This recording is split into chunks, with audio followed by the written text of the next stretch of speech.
Hey guys, Banana Luck here. Welcome back to another Watcher of Realms video. We're back with another Immortal Codex run. And this time around we'll be taking a look at Mother of Crows, which came out quite a few months back in its first debut. Let me actually look it up on my channel. Yeah, the last time we had Mother of Crows was in May the 3rd, which is almost 4 months back, 4.5 months, and we haven't had a second run till today, and there have been some tweaks. So the most noticeable change is basically we have two ground tiles now. It's not obvious from this map info, but the ground tile is right over here and right over here. So it does change things quite a bit. Scores can be pushed even higher now. You can see with Araka in the mix, we have Nurcha as well. So yeah, scores are being pushed a lot higher. Beelzebub still remains a necessity. You can see that we almost have no other um, non-Beelzebub teams. Yeah, it's actually none of them have no Beelzebub. In the last run, we still saw some guys with Boris and Mari, which could barely get it in, but yeah, this time around, we're just not seeing that at all. And Nurture is almost a necessity in most cases. Yeah, we have our ex-guildmate here, Cookie. He's a content creator as well. He has something somewhat Beelzebub friendly, but it's A5 Alex and A5 Boris, which I'm sure are doing quite a bit of work there, and it's Nastia as a lot instead. So that's interesting. But yeah. Before we get actually into the fight, there are some things that we need to take note of. So the gist is the same. The more times the birds fly to the other side and gather the flames, then the unit will actually, the boss will actually cast spells. So Bloodbig, which is the red one, if I'm not wrong, not sure, deals damage to all heroes on the battlefield, reduces their attack. This one deals damage to all heroes on the battlefield and reduces their attack speed. And this one deals damage, deals continuous damage and reduces their rage. I believe it's red, yellow, green. And what they do in reverse is actually exactly what is exactly the opposite of this. So if you kill this guy, let me see. Yeah, there we go. So the Blood Dread Crow increases attack. Swift Dread Crow increases attack speed. Spirit Dread Crow increases HP and rage. So they just do the reverse of what they were supposed to do if you don't manage to kill them. So there are a few nuances there. It is preferable that you kill the Dread Crow before you get to the bit that you kill. You can damage the boss, which means that the last crow you should kill is the red one ideally, and you shouldn't have the green ones get the flames no matter what because they reduce rage regen, reduces HP, and that screws things up. You shouldn't have the yellow one as well before you go into the boss rush bit because it just reduces DPS. Yeah, that's what you have to understand. Now onto the actual run. I've done a bit of testing. I feel that Araka and Iova can be interchanged quite well. I would say Iova has that edge in terms of lot bonus because it's just flat out 45% increased attack. And when you look at the other marksmen and the list here, none of them can really take advantage of 10 tiles or 50% damage with the Araka bonus. So I think this is the best one that we can have. And the other thing is that skill casting, I find that it's not really reliable to like time it. And there's a lot of RNG as well because another thing to take note is that the birds, if they get they reduce the duration of CC effects on their own, and every time after being controlled for 5 seconds, they gain 4 seconds of control immunity and remove all negative effects. So it's like a hard dispel kind of thing. So you sort of have to kill them in time, and that's where there's the RNG involved, depending on what the Alexandra marks, what cards your hex draws, and so on and so forth. So yeah, those are things to take note of. We'll get into the run now, and I'll show you guys the placements that I'm using. Right, so first of all, we're going to do Silas and Alexandra down first. We want Alexandra to benefit from the Silas A3 buff.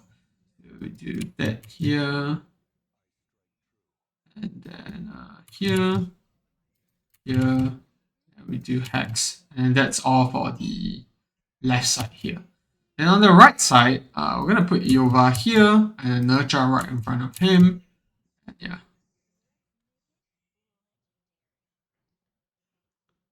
Just wait for a bit here. You can see the attack boost icon coming up there.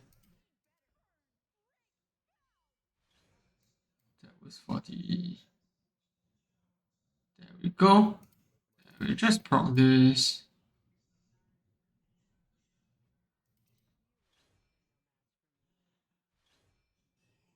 There we go. Another one.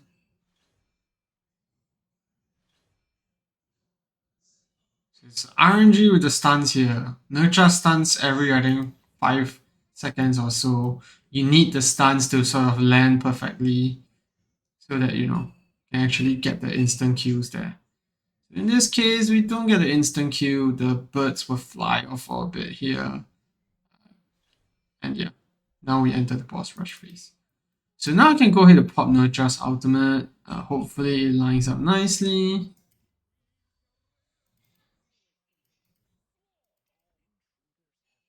And you see once there's 2 birds, the good thing about Nurture is that he gets the slow from the A1. So that's a good thing. And let's pop the ultimates here.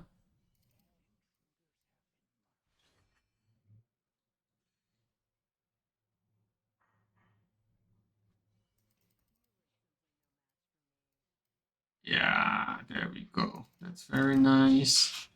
All lining up nicely.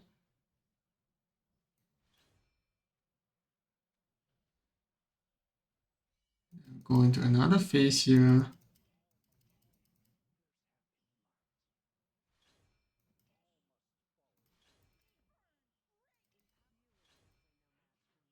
I think those ones on the left actually got control immunity for a second there.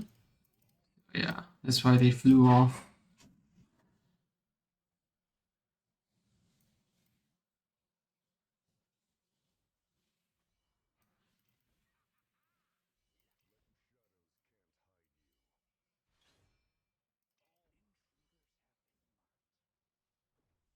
See the yellow one, that's gonna reduce attack speed there, but yeah.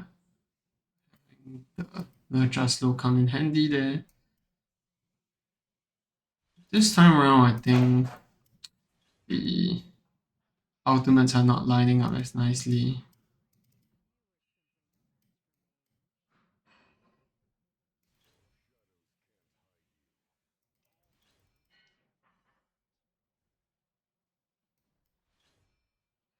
Go. Yeah, that's the regen reduction annoyance.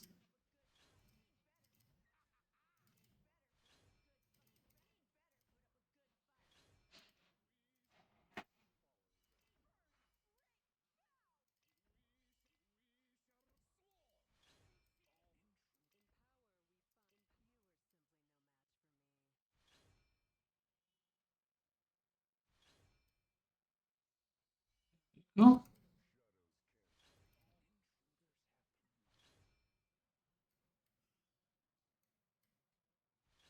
And this just goes on for the entire run.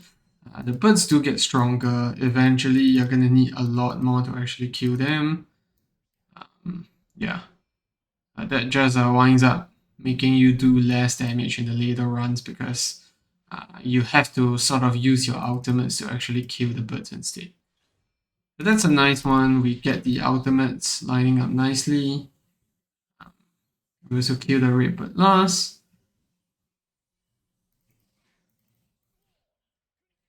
And yeah, going to the another phase here.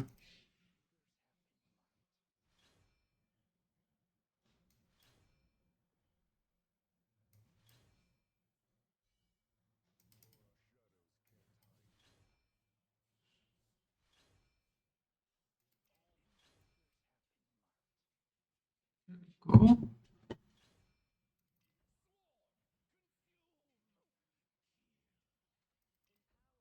Mark Willie Alexandra again. You notice that we're not actually using her out during the when the boss is actually down. So I find that that is the worst possible usage of the ultimate, because you want it to mark the birds instead.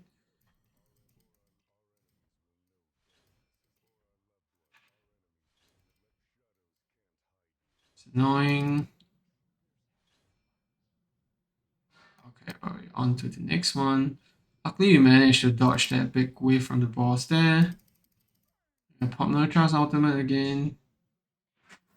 We'll get, I think, one last ultimate, one last kill here.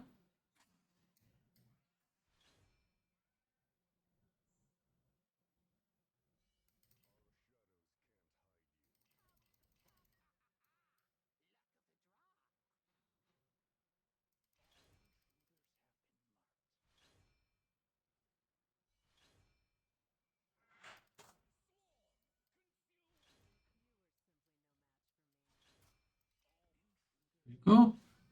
That's probably going to be the last down phase that we get here. Don't think we can go for another one. The birds are just getting too strong at this point.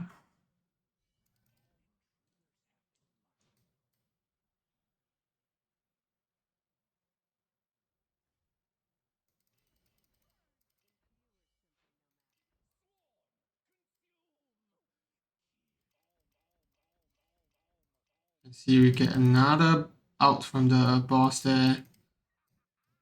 Really don't think we're going to be able to clear one more round here. Yeah, this bird's probably got control immunity there. And that's going to finish the run for us. Yep.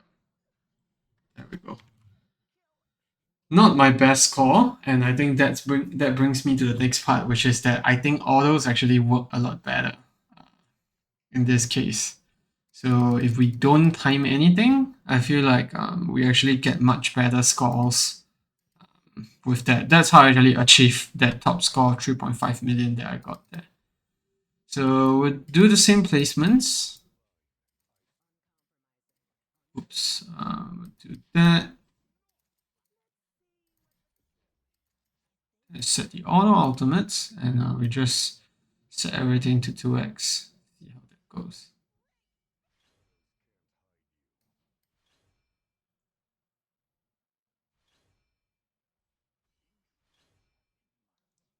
And see, it's almost an instant kill on each phase. And yeah, it was way better timing than what we had earlier. I think it was 5 minute 3 seconds that we killed the last wave. This time around, it seems like we're killing everything even before that. There we go.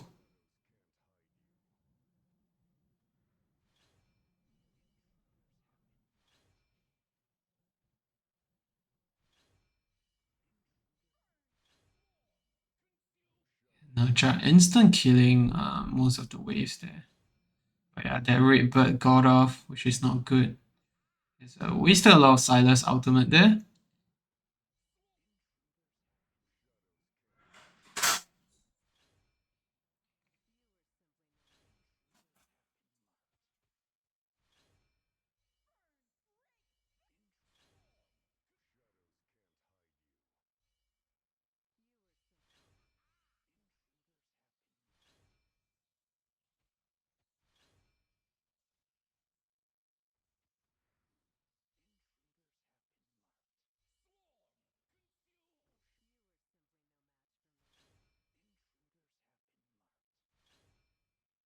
Let's control immunity, but yeah, we have to get it in the last part. And get into another phase here. Should be able to kill 2 more rounds, I think.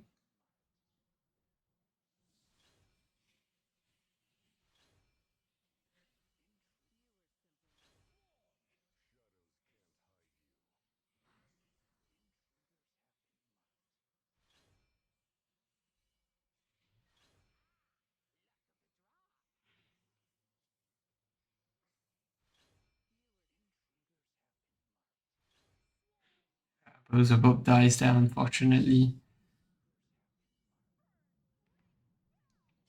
It's not going to be able to achieve a higher score than the last one, I guess. Because Beelzebub died there. But if let's say we do our auto run, I think we could see a much better score. I think you guys get the point. It's there's no logic per se, given the amount of RNG in the runs. It's not like Pelagio's Codex where there's a very fixed target to go after.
This one, the RNG is even worse. We don't manage to even keep the units alive. I'm trying to get a run that we can show the quick runs with just autos, but I think the strategy here, unfortunately, is just going after autos again and again to, see if the results show up differently. And they do sometimes. And when that happens, you just get a very good run compared to what you get usually. And there we have the birds killing off, being killed off instantly. That's a good start.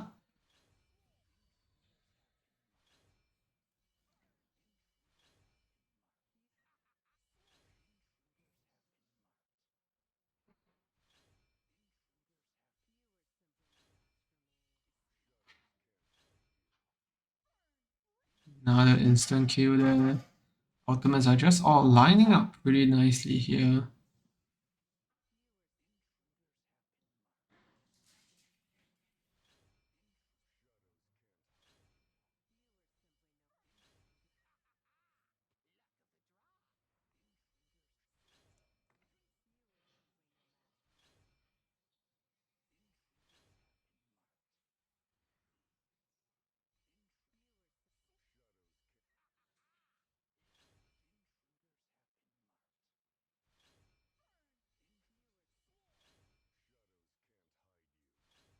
There we go. Right now we're already at 3.2, so it's a way better run than we had in the last few ones, and might even actually break our previous score here. We shall see. No, unfortunately, it's not. You guys get the point now. This is way higher than what we got in our manual run. This is just from purely an auto. The ultimates are not even syncing up correctly because in some of these instances with the green crows carrying the flames, they reduce rage, and timings change quite a bit. But yeah, that's the placement, that's the team, and that's what you can look out for.